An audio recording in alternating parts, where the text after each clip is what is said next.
waterbottels, dit is my gewigte vandag. Stap op die plek.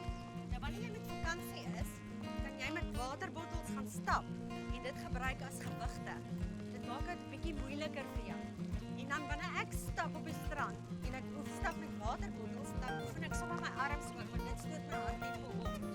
So partykeer doen ek my skouers, altyd as jou arms boontoe stoot, dan gaan jou harttempo lekker hoog op en jy brand meer energie. Kom, ons doen nog 8, 7, 6, 5, 4, 3, 2, nou vorentoe. So moenie skaam wees as jy op die strand stap en jou arms oefen. En jy hoef ook nie heeltyd jou arms te oefen. Partykeer kan jy net lekker vinnig stap en dan partykeer jou arms bysit. Hierdie een werk die borsspiere. 4, 3, 2, 1. Arms gebuig, open toe. By Hartenbos se Seefront winkelsentrum, hier waar ek nou oefen, sal jy iets van alles kry.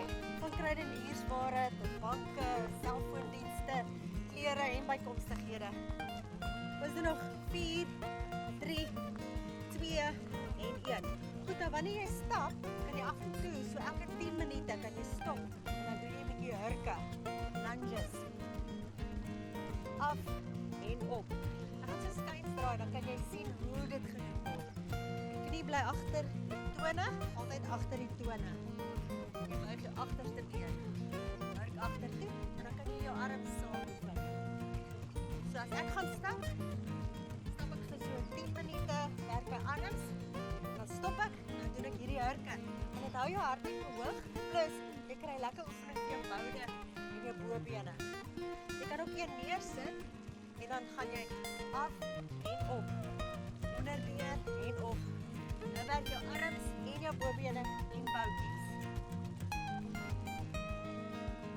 Af en op.